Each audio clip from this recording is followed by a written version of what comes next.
Hello Virtuous family, welcome to VirtuousSkils. My name is Nancy. Merry Christmas in advance to all my returning subscribers and those of you coming here for the first time.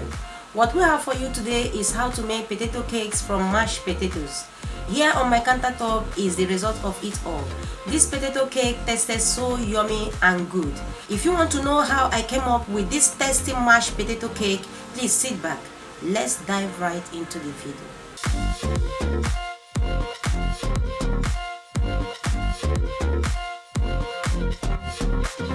The recipes we have for the mashed potato cakes are set on my countertop. As you can see, I got here my Irish potato. You can use any potato of your choice, okay?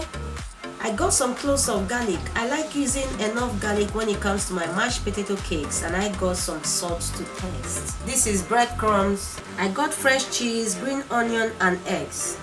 This is black pepper. This is fried chicken breast. Please make sure you don't fry your chicken breast to be too dry. You can as well substitute the chicken breast with fried bacon, okay? And lastly, this is my all-purpose flour. You can use any flour of your choice. The only recipes I don't have on my countertop here is my vegetable oil. When the time comes, I will show you that. Now I'll peel the potato to get them really ready for the cake, and this is how I'll keep peeling them one after the other until I'm done. Please, Virtuous family, remember that before peeling these potatoes, I wash them, and after peeling them, I will also wash them. It is very important. After peeling the potato, I will dice them into equal sizes to enable them cook fast and same time.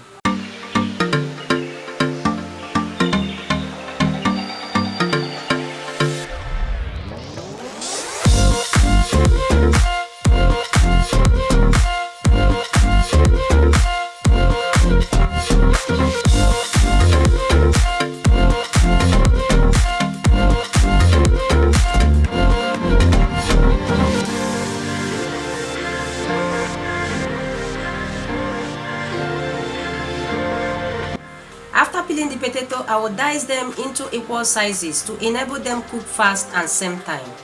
Let's boil the potato for 10 to 15 minutes or thereabouts. Now I will add some salt to taste. Make sure you don't overdo salt. I will cover it and allow it to cook until the potatoes are tender, okay? As the potato is on the heat cooking, let's prep the garlic and green onion.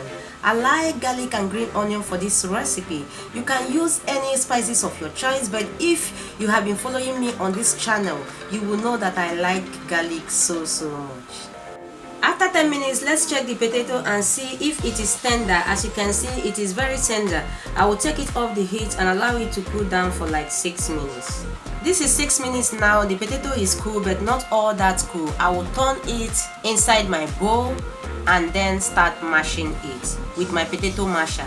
You can use spatula or anything that you know that will be very free for you to mash it, but I will mash it roughly for now. Please note that before you start mashing the potato, you have to make sure that all the excess moisture is off, okay?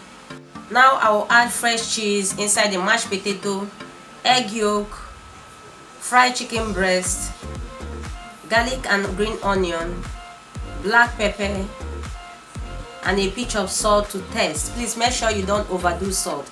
And I will mix in the recipes until they are well combined.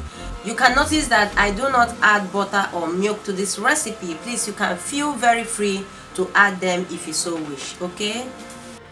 Next, I will add the mixture into a tray, but guys, overlook this tray because it was supposed to be a fairly deep pan, but I can't lay my hands on that right now. And I will use my spatula and just smooth it as you are seeing, so that it will look pretty nice and flat.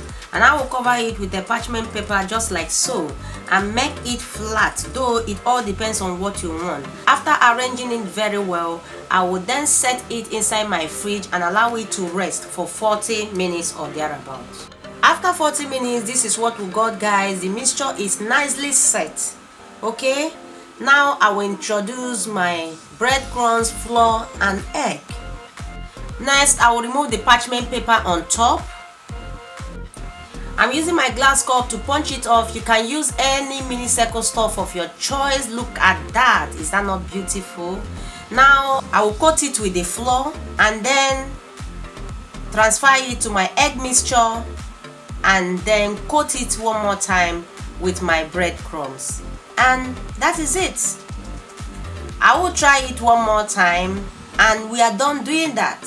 Wow, look at that. I will leave it on top of this plate just at a room temperature for 5 minutes so that all the recipes I coated with the potato mixture will set right in. Next, I will preheat some vegetable oil. Remember, I told you that when the time comes to introduce my vegetable oil to you, I will do just that. And I will carefully add 3 first because I don't want to overcrowd the pan. And then fry until golden brown, 2 minutes on each side, which is about 4 minutes on both sides.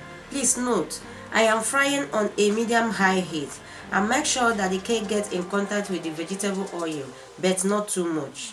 Wow, look at that. Can you see how beautiful and inviting it looks like? Now this is good to go. As you can see, I'll be removing it using my kitchen towel to absorb any excess oil, and I will be repeating the same process of the camera. On this junction, Virtuous family, our potato cake from mashed potato is ready. Let's go to the table and do with some good. Wow, Virtuous family, this is the result of the mashed potato cake. Can you see how beautiful it looks like? The mashed potato cake is so tasty.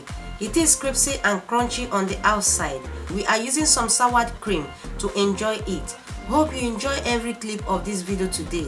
Please, if you do enjoy it, give this video a thumbs up, subscribe to our channel with a notification bell to be notified anytime we upload a new video. Share this video to families and friends and drop your comment. Try this recipe and give us your feedback in all our social media handles as usual. This is all we have for you for today. Thanks for watching and we will see you in our next one. Bye bye.